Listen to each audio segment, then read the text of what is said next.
very much, Vance Henry. And good morning. First of all, I want to thank all the elected officials that are here this morning on behalf of common sense gun laws. This issue has been a silent issue far too long in this country.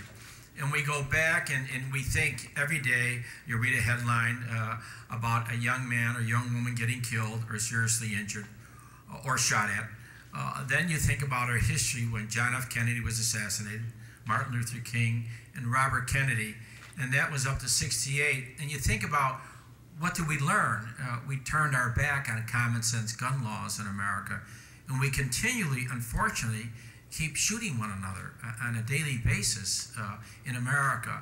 And I just want to thank all these public officials for having the courage, independence, and really belief in common sense gun laws. I know they take a lot of criticism from the gun lobby, gun manufacturers, but I firmly believe this is one issue America must come together in regards to common sense gun laws. And to me, we allow our young men and women who in the military today to go over Iraq and Afghanistan, but to come home to a country that manufactures and killing more people than all these wars combined, and seriously, those who are seriously injured, which we never talk about. It is something that I think I hope it's a wake-up call, but every time I think of that, you know, another shooting, another incident, you would think there would be a wake-up call in America.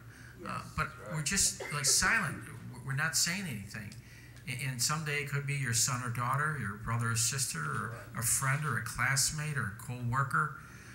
And to me, this country, for the sacrifice we have made and the struggles we have gone through from one community to another, it is about time that America just come together and give us some common sense gun laws. So tomorrow morning, the United States Supreme Court is hearing arguments, I think, in one of the most important cases that we'll hear all year. The gun industry is challenging Chicago's handgun laws.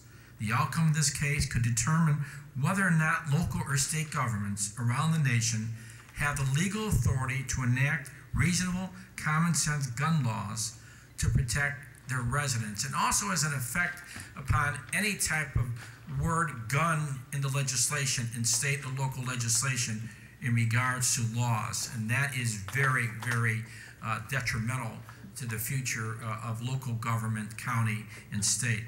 Depending on the outcome, the case could also affect and open doors to countless and needless legal challenges to all types of local and state gun laws across our country. 17 friends of the court briefs, representing more than 150 individuals and organizations, have been filed with the United States Supreme Court in support of our city's position. They range from local governments to members of Congress to prosecuting attorneys to American Public Health Association. They all support our belief that reasonable, and I say reasonable, local gun laws are a responsible way to protect our streets, our families, our communities, and of course our children from gun violence. Since the post-Civil War days, the rights of cities and states put these laws in place have been accepted by our nation in the United States Supreme Court. Now that right is in jeopardy. We all know the unfortunate facts. In 1 year, on average, more than 100,000 people in America are shot, and many are killed or seriously injured with a gun.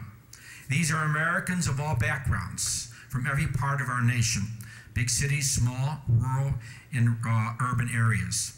If reasonable local laws could have prevented even one of these needless deaths or injuries, it would have been important. Instead, the violence, unfortunately, continues day after day. It's important, it's the innocent victims and their families who ultimately pay the price. People like a 16-year-old honor student, Blair Holt. And I want to thank their parents and others who have worked so hard on behalf of reasonable gun laws, who was shot, killed while shielding a friend from gunfire in a public place. A 14-year-old honor student, Starkisa Reed, who was in her home getting ready for school when she was fatally shot by a stray bullet.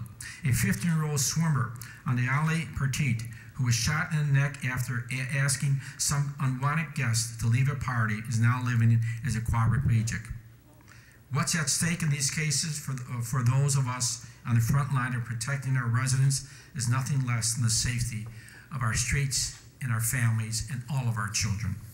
How many more of our children, our brothers and sisters, our mothers and fathers must needlessly die because guns are too easily available in our society today? Recent surveys show that Americans, including gun owners, support laws that protect the rights of law-abiding citizens to purchase guns, but also helps us end the flood of weapons onto our streets and onto our communities. For many years, the city of Chicago has had strong handgun laws in place. In our ongoing efforts to control gun violence, we have never swayed from our commitment to support the Second Amendment to the United States Constitution. At the same time, we have made our case that cities and states should be able to decide for themselves how best to protect their own communities. I posed this question before, and it's still relevant today. Does anyone really believe that the founders of our nation envisioned that guns and illegal weapons would flood our streets, be used to kill our children and average citizens? Of course not. But at the end of the day, what the case the court is hearing today is not about our constitutionality of Chicago gun laws. It's about whether or not this nation will stand on the side of helping us keep our cities, our towns, our villages, our streets, and our families and our neighborhoods safe from the gun violence that is unfortunately terrorizing the United States of America. Thank you.